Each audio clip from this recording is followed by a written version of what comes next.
Hello mga ka-BP! Welcome back to our channel. For today's video ay magluluto tayo ng very special spaghetti na very rich, very creamy, and very cheesy. So ito ang ating mga gagamitin. For this recipe ay gagamit tayo ng hotdog. So yung round hotdog guys, yung iba in-slice ko. And then gagamit tayo ng all-purpose cream, sliced mushroom, corned beef,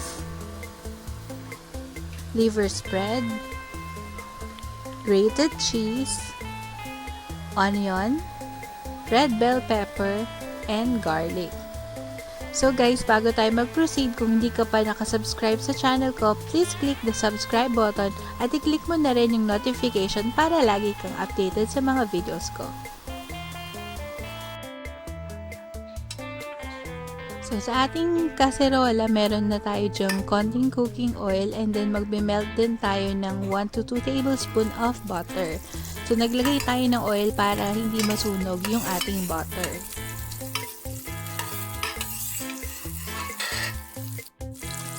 Ngayon, igigisa natin yung ating minced garlic. So, palalabasin lang natin guys yung kanyang aroma at yung kanyang flavor. Hindi natin siya ito-toast. Pag okay na yan, idadagdag na rin natin yung ating onion. Igisa lang natin to hanggang sa lumabas yung juice ng onion at medyo mag-translucent na siya.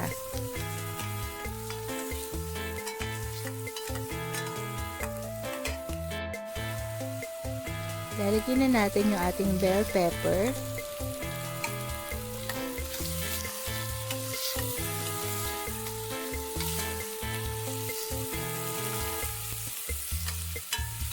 And then, lalagyan na natin yung ating hotdog. Yung ibang hotdog, guys, in-slice ko. Yung iba ay hinayaan ko siyang bilog.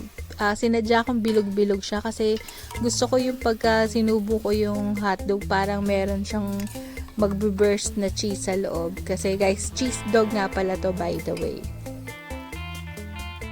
Lalagyan na rin natin yung ating liver spread at yung ating sliced na mushroom. Ito guys ay binili ko lang in can, yung whole mushroom, tapos hiniwa-hiwa ko lang siya.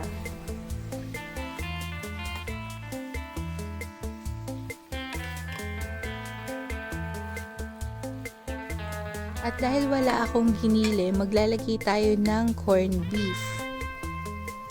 Konti lang naman guys kasi malasa naman itong ating corned beef. Magdadagdag lang ako ng 1 cup of water. Titimplahan na rin natin siya ng konting magic seasoning, yung ating ground bell pepper, at konting Himalayan salt.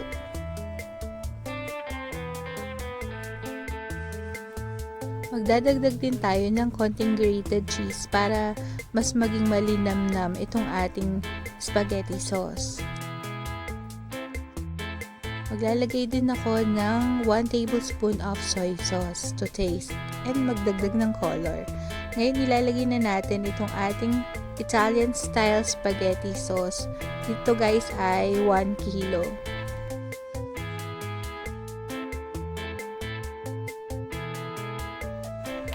Hahayaan lang natin itong kumulo hanggang sa maluto na yung ating ibang ingredients.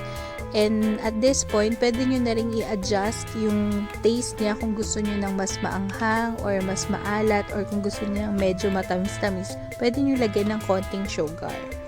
So, pakuluan lang natin siya guys. Ihahanda naman natin ngayon yung ating spaghetti pasta. Meron tayong water at meron siyang konting salt. Pakukuluan lang natin yan guys. At pag kumulo na, ilalagay na natin yung ating spaghetti noodles.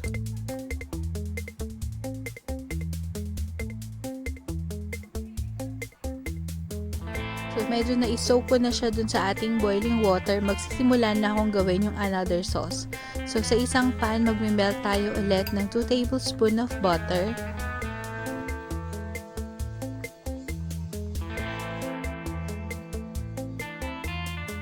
And then, i-add ko itong ating all-purpose cream na isang pack. Guys, hinaan nyo lang yung apoy nyo ha, para hindi siya masunog. Tapos, ihahaluin nyo lang siya constantly. Ayan. Make sure lang na mahalo nyo siyang mabuti. At yun nga, mahina yung dapat yung apoy nyo para hindi siya masunog. And while doing this guys, pwede na kayong mag-add ng inyong grated cheese unti-unti. Pwede nyo rin siyang timplahan ng konting ground black pepper and konting magic seasoning. Pero kung okay naman na sa inyo yung lasa na all-purpose cream lang at cheese, okay na rin yun.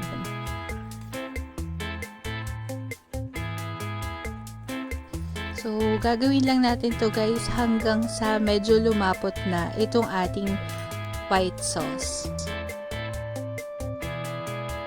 Nagdadaglag lang ako ng cheese from time to time. Tapos, tinitikman ko siya kung pasado na ba sa aking panglasa. Kung gusto niyo ng mas cheesy, pwede niyong dagdagan ng mas maraming cheese. So, ito guys, okay na tong ating consistency.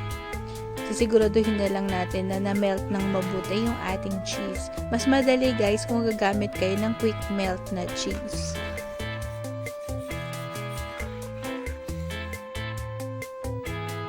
We are now ready to assemble. So, sa isang plate, naglagay na ako ng ating noodles.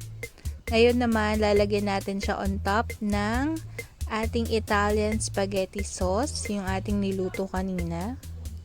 So, dagdagan lang natin yan. Mahilig kasi ako guys sa sauce na spaghetti. Ayoko nung medyo dry. And then, maglalagay na tayo ng ating white sauce sa ibabaw niya. Ayan. O, diba?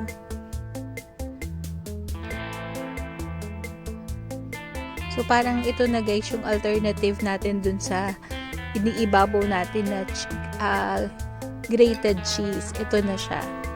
So, lagyan lang natin siya ng konting toppings na dill.